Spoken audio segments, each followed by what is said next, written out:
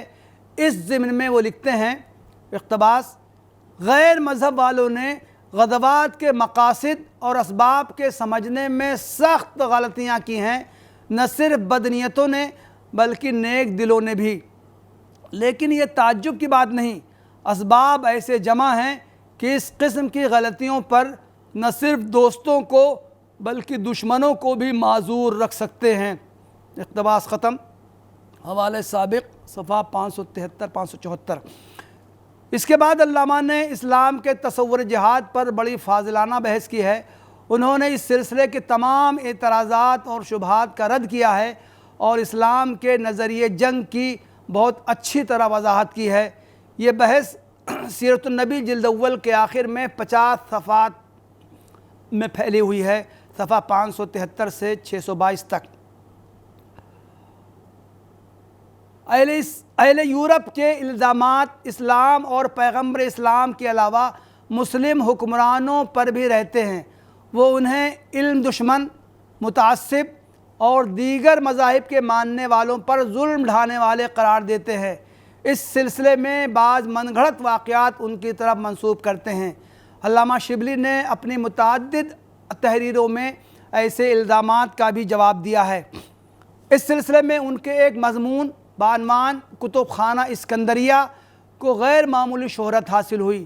یہ کتب خانہ جو مصر کے شہر اسکندریہ میں قائم تھا، یونانیوں کے علوم کا مخزن تھا۔ اس کے متعلق یورپین مصنفین نے مشہور کر دیا کہ حضرت عمر فاروق رضی اللہ عنہ کے عہد خلافت میں جب مصر حضرت عمرو بن العاص رضی اللہ عنہ کے ہاتھوں فتح ہوا تو انہوں نے حضرت عمر رضی اللہ عنہ کے حکم سے اسے نظر آتش کروا دیا۔ اس طرح لاکھوں قیمتی کتابیں ضائع ہو گئیں۔ علامہ شبلی نے اس الزام کا مدلل جواب دیا اور ثابت کیا کہ وہ مسلمانوں سے بہت پہلے برباد ہو چکا تھا، بلکہ آگے بڑھ کر انہوں نے الٹا عیسائیوں کو مورد الزام ٹھہرایا کہ اس کی بربادی کے وہ خود ذمہ دار ہیں۔ اس مضمون سے ایک اقتباس ملاحظہ ہو: من جملہ ان افسوسناک غلطیوں کے جو یورپ میں اسلامی تاریخ کے متعلق کسی زمانے میں پیدا ہو گئی تھیں اور اب تک قائم ہیں، ایک یہ واقعہ بھی ہے۔ اس واقعے کو یورپ نے جس بلند آہنگی سے مشہور کیا ہے، حقیقت میں وہ نہایت تعجب انگیز ہے۔ تاریخیں، ناولیں، حکایتیں، مسئلیں، افسانے، قصہ طلب حوالے، روزمرہ کے محاورے، ایک چیز بھی اس صدا سے خالی نہیں۔ یہ امر بھی قابل لحاظ ہے کہ یورپ کو کتب خانہ اسکندریہ کے ساتھ اس قدر ہمدردی کیوں ہے۔ یہ مسلم ہے کہ جس کتب خانے کی نسبت بحث ہے، عیسائیوں سے اس کو کچھ واسطہ نہیں، اس کو بادشاہان مصر نے قائم کیا تھا جو بت پرست تھے اور حضرت عیسیٰ علیہ السلام سے بہت پہلے تھے۔ شاید یہ کہا جائے کہ یورپ کی عام قدردانی اور ہمدردی کا اثر ہے، لیکن اس حالت میں اسکندریہ کی تخصیص کی کیا وجہ ہے؟ انہی ممالک میں اور بھی بہت بڑے بڑے کتب خانے برباد ہوئے، ان پر یورپ میں یہ شور و غل کہاں ہوا؟ اسکندر نے ایران کے کتب خانے جو برباد کیے، ان کی تشہیر کس نے کی؟ اسپین میں خود عیسائیوں نے مسلمانوں کی تمام علمی یادگاروں کو مٹا دیا اور کئی لاکھ کتابیں برباد کر دیں۔ کس نے اس کا ماتم کیا؟ پھر کتب خانہ اسکندریہ کے ساتھ یہ خاص ہمدردی کیوں ہے؟ حقیقت یہ ہے کہ اس کتب خانے کو خود عیسائیوں نے برباد کیا تھا اور بڑے بڑے پیشوایان مذہب اس کی بربادی میں شریک تھے۔ اس وقت تو یہ امر فخر کا باعث تھا، لیکن جب کسی قدر تہذیب و شائستگی کا زمانہ آیا تو یورپ نے دیکھا کہ اس کے دامن پر یہ بہت بڑا داغ ہے، اس کے مٹانے کی اس کے سوائے اور کوئی تدبیر نہ تھی کہ یہ الزام کسی دوسری قوم کے سر منڈ دیا جائے۔ مسلمانوں نے جب مصر و اسکندریہ فتح کیا تو کتب خانہ مذکور کا وہاں نام و نشان نہ تھا۔ متعصب عیسائیوں نے اس گمشدگی کو فاتحان اسلام کی طرف منسوب کر دیا، اور چونکہ اس زمانے میں تمام یورپ تعصب سے لبریز تھا اور کسی قسم کی علمی ترقی کا اثر نہ تھا، اس لیے کسی نے غور و تحقیق کی پرواہ نہ کی اور بہت تیزی سے یہ روایت تمام یورپ میں پھیل گئی۔ یورپ نے اس ہمدردی سے اس واقعے کا ماتم کیا کہ وہ گویا انہی کا خاص کتب خانہ تھا، چنانچہ عوام کا آج تک یہی خیال ہے۔ اس عام شہرت نے یہ بڑا فائدہ دیا کہ عیسائیوں کی طرف اس الزام کے منسوب کرنے کا کسی کو خیال بھی نہ آیا، کیونکہ ظاہراً یہ ایک بدیہی بات ہے کہ کوئی قوم اپنا سرمایہ آپ برباد نہیں کر سکتی۔ اقتباس ختم۔ مقالات شبلی ششم صفحہ 113-116۔ آگے مولانا شبلی نے تفصیل سے انگریز مورخین کے بیانات کا تجزیہ کر کے ان کی غلطی واضح کی ہے، اور ایک یہودی مصنف ابو الفرج کے بیان کا، جس سے انگریز مصنفین استدلال کرتے ہیں، تجزیہ روایت اور درایت دونوں پہلوؤں سے کر کے اس کا بے بنیاد ہونا واضح کیا ہے۔ یہ مضمون تقریباً 40 صفحات پر مشتمل ہے۔ جرجی زیدان مصر کا ایک نہایت متعصب عیسائی گزرا ہے۔ اس نے تاریخ التمدن الاسلامی کے نام سے 4 جلدوں میں مسلمانوں کی تہذیب و تمدن کی تاریخ لکھی ہے۔ اس کتاب میں اس نے مسلم حکمرانوں اور خاص طور پر خلفائے بنی امیہ پر نہایت متعصبانہ اور رقیق حملے کیے ہیں، اور الزام لگایا ہے کہ وہ قرآن کریم اور حرمین شریفین کی توہین کرتے تھے، غیر عربوں کو حقیر سمجھتے تھے، مفتوحہ قوموں کے اموال غصب کر لیا کرتے تھے وغیرہ۔ علامہ شبلی تک یہ کتاب پہنچی تو انہوں نے اس کا نوٹس لیا اور الانتقاد علی کتاب تاریخ التمدن الاسلامی کے نام سے علمی انداز میں اس کا مدلل رد کیا۔ یہ مضمون پہلے مصر کے مشہور مجلہ المنار میں قسطوار شائع ہوا، بعد میں کتابی صورت میں اس کی اشاعت ہوئی۔ علامہ شبلی نے اردو میں اس کا خلاصہ بھی تیار کیا، جو مجلہ الندوہ شوال 1329 میں شائع ہوا۔ یہ مضمون تقریباً 50 صفحات پر مشتمل ہے۔ مقالات شبلی جلد 4 صفحہ 133 سے 177 تک۔ علامہ شبلی نے ہیروز آف اسلام کا منصوبہ بھی دفاع اسلام کے جذبے سے ہی تیار کیا تھا۔ وہ اسلامی عظمت رفتہ کے شیدائیوں میں سے تھے۔ وہ شدید خواہش رکھتے تھے کہ مسلمان اپنی قومی تاریخ کے ساتھ دلچسپی اور شغف رکھیں اور اپنی قومی روایتوں کو محفوظ رکھیں۔ انہیں یہ دیکھ کر بہت اذیت ہوتی تھی کہ مستشرقین کی تحریروں سے مسلمانوں کی تاریخ و تمدن اور ان کی نامور شخصیات کے بارے میں غلط فہمیاں پیدا ہوتی ہیں۔ چنانچہ انہوں نے اپنے علمی کاموں کے لیے ایسا منصوبہ بنایا جس سے مسلمانوں کو اپنے نامور اسلاف کے بارے میں صحیح واقفیت اور ان کے بارے میں پائی جانے والی غلط فہمیوں کا ازالہ ہو سکے۔ انہوں نے لکھا ہے، اقتباس: ایک مدت سے میرا ارادہ تھا کہ اسلامی حکومت کی ایک نہایت مفصل اور بسیط تاریخ لکھوں، لیکن مشکل یہ تھی کہ نہ میں تمام خاندانوں کا استقصاء کر سکتا تھا، نہ کسی خاص سلسلے کے انتخاب کی مجھ کو کوئی وجہ ملتی تھی۔ آخر میں نے یہ فیصلہ کیا کہ رائل ہیروز آف اسلام یعنی نامور فرما روایان اسلام کا ایک سلسلہ لکھوں، جس کا طریقہ یہ ہو کہ اسلام میں آج تک خلافت و سلطنت کے جتنے سلسلے قائم ہوئے ان میں سے صرف وہ نامور انتخاب کر لیے جائیں جو اپنے طبقے میں عظمت حکومت کے اعتبار سے اپنا ہمسر نہ رکھتے تھے، اور ان کے حالات اس ترتیب اور جامعیت سے لکھے جائیں کہ تاریخ کے ساتھ لائف کا مذاق بھی موجود ہو۔ اقتباس ختم۔ المامون صفحہ 6-7۔ اس منصوبے کے تحت علامہ شبلی نے 10 حکمراں خاندانوں کے 10 نمایاں ترین افراد کا نام ذکر کیا ہے۔ خلفائے راشدین میں سے حضرت عمر فاروق رضی اللہ عنہ، بنو امیہ میں سے ولید ابن عبد الملک، عباسی حکمرانوں میں سے مامون الرشید، بنو امیہ اندلس میں سے عبد الرحمن ناصر، بنو حمدان میں سے سیف الدولہ، خلفائے سلجوقیہ میں سے ملک شاہ، سلطنت نوریہ میں سے نور الدین محمد دنگی، سلطنت ایوبیہ میں سے سلطان صلاح الدین فاتح بیت المقدس، موحدین اندلس میں سے یعقوب ابن یوسف، اور ترکان روم میں سے سلیمان اعظم۔ عباسی خلیفہ مامون پر اپنی تالیف کے موقع پر شبلی نے اس منصوبے پر ترتیب سے کام نہ کر پانے پر افسوس جتاتے ہوئے آئندہ بھی ترتیب سے کام نہ کر سکنے کا امکان ظاہر کیا تھا، لیکن ساتھ ہی یہ بھی لکھا تھا کہ میرا قطعی ارادہ ہے کہ اگر زمانے نے مساعدت اور عمر نے وفا کی تو اس سلسلے کے کل حصے جس طرح بھی ہو سکے پورا کروں گا۔ لیکن افسوس کہ اس منصوبے کے تحت وہ صرف 2 کتابیں تیار کر سکے، المامون اور الفاروق۔ دیگر نامور مسلم حکمرانوں پر انہیں لکھنے کا موقع نہ مل سکا۔ بعد میں علامہ شبلی نے اس منصوبے میں تبدیلی کی اور حکمرانوں کے ساتھ مختلف علوم و فنون کے ماہرین کو بھی اس میں شامل کیا۔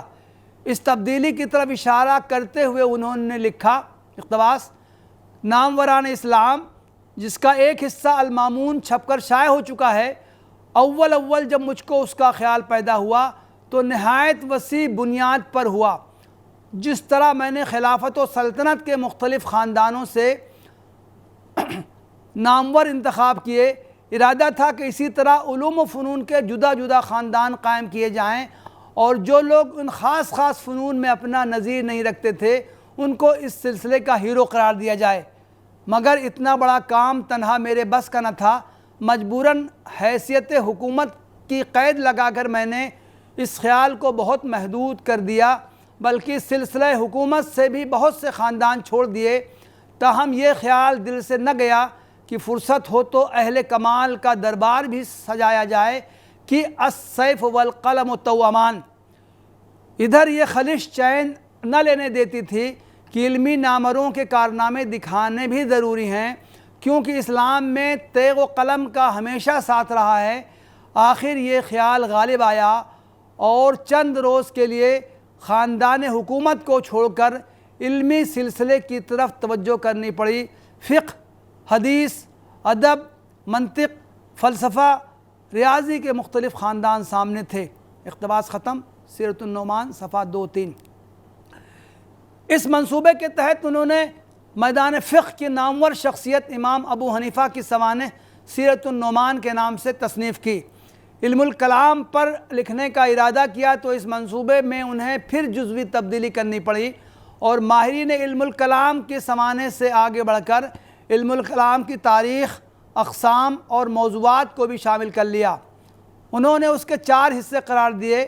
حصہ اول علم الکلام کی ابتدا، اس کی مختلف شاخیں، عہد بہد کی تبدیلیاں اور ترقیاں۔ حصہ دوم علم کلام میں اثبات عقائد اور ابطال فلسفہ۔ حصہ سوم ائمہ علم کلام کی سوانح عمریہ، اور حصہ چہارم جدید علم کلام۔ اس منصوبے کے تحت ان کی تصانیف علم الکلام اور الکلام اور سوانح عمریوں کے ذیل میں الغزالی اور سوانح مولانا روم شائع ہوئیں۔ علامہ شبلی کے ایک خط مورخہ 29 دسمبر 1892 سے، جسے انہوں نے منشی شرف الدین رامپوری کو لکھا تھا، اشارہ ملتا ہے کہ انہوں نے ترکی میں مشاہیر رجال کے عنوان سے ایک سلسلہ تصنیف دیکھا تھا، جس کے تحت نظام الملک طوسی، فخر الدین رازی، جلال الدین رومی اور دیگر بہت سے مشاہیر پر الگ الگ رسائل شائع ہوئے تھے۔ ان رسائل کو دیکھ کر انہیں خیال ہوا کہ اسی طرح کا ایک سلسلہ ہندوستان میں بھی شروع کیا جائے۔ اس مضمون میں علامہ شبلی کی شخصیت کے ایک خاص پہلو کو نمایاں کرنے کی کوشش کی گئی ہے۔ مذکورہ مثالوں سے واضح ہوتا ہے کہ انہوں نے اپنی زندہ جاوید تحریروں اور مؤثر اسلوب کے ذریعے دفاع اسلام کی قابل قدر خدمت انجام دی ہے۔ اس بنا پر انہیں بجا طور پر عہد نو کا متکلم اسلام کہا جا سکتا ہے۔ وآخر دعوانا ان الحمدللہ رب العالمین۔ آج یہ لیکچر علامہ شبلی اور دفاع اسلام کے بارے میں دلی کی ہدایت پروڈکشنز نے اس کا انعقاد کیا ہے، جو ہمارے نوجوان ساتھی چلاتے ہیں، اور ہمیں اس بات کی امید دلائی گئی ہے کہ یہ لیکچر سالانہ ہوگا جو علامہ شبلی کی یاد میں ہر سال منعقد کیا جائے گا۔ یہ بہت ہی اچھی بات ہے۔ ہم کو جو ہماری بڑی شخصیتیں ہیں ان کو یاد رکھنا چاہیے، خصوصاً وہ شخصیتیں جن کا کہ بتصویر میں کافی اثر رہا ہے اور جن کی وجہ سے ہمارے اوپر نہ صرف ان کے احسانات ہیں بلکہ وہ ہم ان کے نقش قدم پہ چل بھی سکتے ہیں۔ یہ جو لیکچر ابھی آپ نے سنا مولانا صاحب کے، یہ در حقیقت علامہ شبلی کی جو گناگوں اور ان کی شخصیت کے بہت سے عناصر ہیں اس کے ایک حصے پر ہے۔ علامہ شبلی ادیب بھی تھے، شاعر بھی تھے، مورخ بھی تھے، اور اپنے انداز سے عالم اسلام کے مسائل میں دلچسپی بھی لیتے تھے۔ ان کو سیاستدان ہم نہیں کر سکتے لیکن بہت دلچسپی لیتے تھے، اور یہ دلچسپیاں جو ہے ان کو نہ صرف حجاز لے گئیں بلکہ مصر، شام اور ترکی تک لے گئیں۔ اس کے بارے میں ان کا سفرنامہ موجود ہے جو کہ بہت ہی عام ہے، اور جس کو میں سمجھتا ہوں کہ اس زمانے کے حالات کو سمجھنے کے لیے اور ہندوستانی مسلمانوں کی جذبات کو سمجھنے کے لیے اس کا پڑھنا بہت ضروری ہے۔ اس کے بعد انہوں نے مشرق وسطیٰ کے حالات اور خاص طریقے سے جو اس زمانے میں ترکی کے اوپر جو گزر رہی تھی اس کے بارے میں بہت کافی دلچسپی لی۔ بلقان کی جنگوں کے بارے میں جو ان کے جو نظمیں ہیں بہت ہی درد انگیز ہیں۔ خود لیبیا پر جب حملہ ہوا تھا اطالیوں کا، اس کے بارے میں ان کا جو نظم ہے وہ بہت ہی درد انگیز ہے، اور آج بھی ان کو یاد دلاتی ہے کتنا بڑا اس کو ظلم ہوا تھا۔ بلقان کی جنگ کے دوران انہوں نے فتویٰ دیا تھا کہ لوگ قربانی نہ کریں اور اس پیسے کو ترکی بھیجیں تاکہ وہ لوگ اس سے جہاد کر سکیں، جو کہ ایک بہت بڑا ایک فیصلہ تھا۔ یہ عام طریقے سے ہمارا ایک عام مفتی یہ فیصلہ نہیں دے پائے گا، لیکن حالات کو دیکھتے ہوئے، ضرورت کو دیکھتے ہوئے اس قسم کے فیصلے لیے جاتے ہیں، اور پہلے بھی لیے گئے ہیں۔ حضرت عمر نے جس طرح سے عام الرمادہ میں زکوٰۃ کو منسوخ کر دیا تھا، بلکہ حدود کو بھی منسوخ کر دیا تھا، تو اس طرح کے فیصلے لینے پڑتے ہیں، اور اس سے لگتا ہے کہ وہ کس طرح سے کتنا زیادہ وہ عالم اسلام کے مسائل سے، اور خاص طریقے سے ترکی جو کہ اس وقت عالم اسلام کی کا نمائندہ اور عالم اسلام کا قائد تھا، اس کے مسائل کے بارے میں وہ پریشان تھے، اور جو کچھ کر سکتے تھے یہاں سے کرتے تھے۔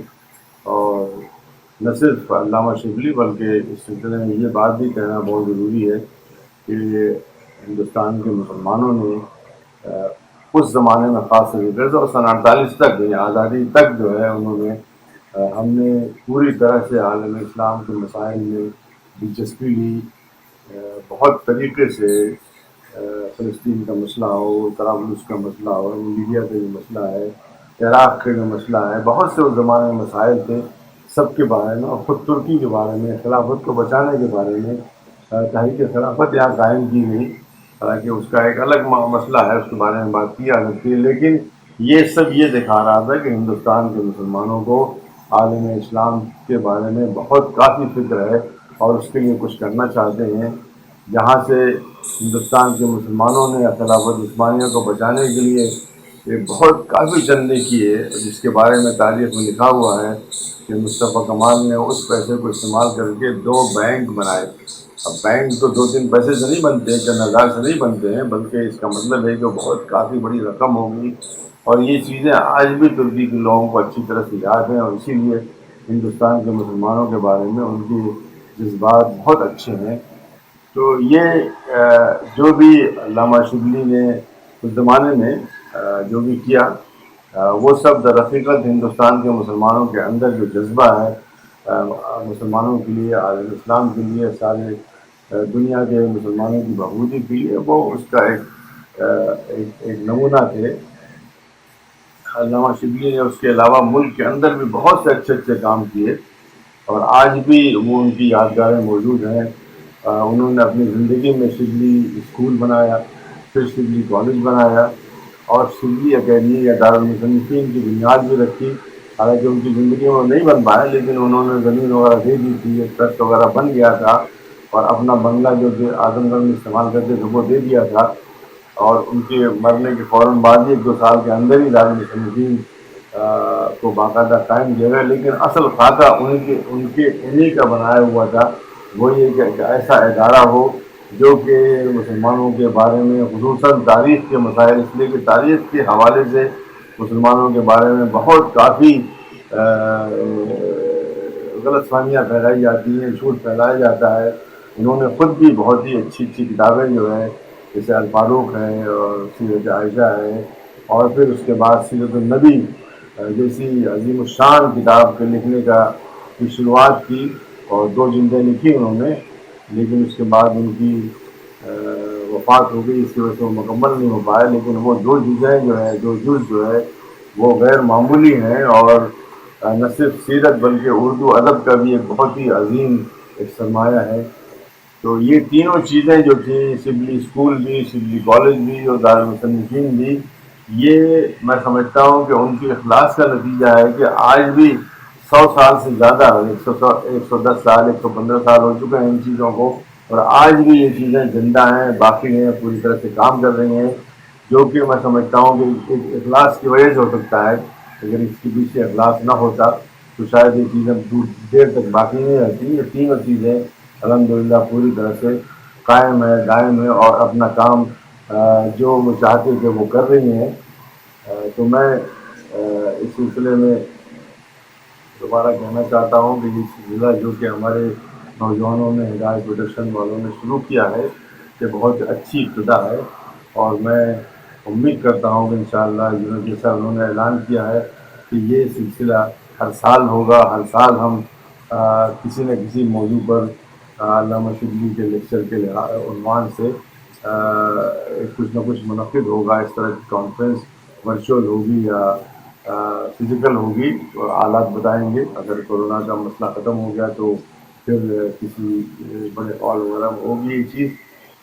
تو میں اس کا استقبال کرتا ہوں، اور ان لوگوں کا تہہ دل سے شکریہ کرتا ہوں کہ ان لوگوں نے ایک ایسی بات کے بارے میں سوچا جس کی واقعی ضرورت ہے. اور بلکہ اس کا بھی اضافہ کرنا چاہتا ہوں کہ صرف مولانا یا علامہ شبلی ہی نہیں، بلکہ اور ایسی بہت سی شخصیات ہیں بر صغیر کی، یعنی شاہ ولی اللہ سے لے کر کے آج تک بہت سی ایسی شخصیات ہیں دسیوں، جن کو ہمیں یاد رکھنا چاہیے. اس لیے کہ انہوں نے اپنے زمانے میں کچھ ایسے کام کیے جو کہ ہمارے لیے مشعل راہ ہیں، اور ان کو دیکھ کر کے ہم کو ہمت ہوتی ہے کہ عالم عرب سے اور حرمین وغیرہ سے دور ہوتے ہوئے بھی کتنا ان کو اسلام سے لگاؤ تھا، اور اسلام کے لیے مختلف طریقوں سے وہ کام کرتے تھے. بالخصوص ہندوستان کے مسلمانوں کی بہت بڑی دین ہے ان پچھلی چند صدیوں میں کہ انہوں نے علم حدیث کو ان کو زندہ کیا.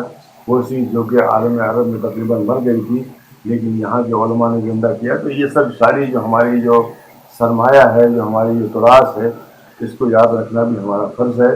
تو میں ان نوجوانوں کا شکریہ ادا کرتا ہوں جنہوں نے یہ شروعات کی، اور امید کرتا ہوں کہ اسی طرح سے اور بھی کچھ بہت ہی اہم شخصیات ہیں ان کے بارے میں اس قسم کی چیزیں یعنی کانفرنس ہو، ہر سال کانفرنس ہو تو اور بھی اچھا ہے، لیکن کم سے کم ہر سال نہ ہو سکے تو کبھی کبھی یاد کر لینا بھی بہت اچھا ہوتا ہے۔ والسلام علیکم ورحمۃ اللہ وبرکاتہ۔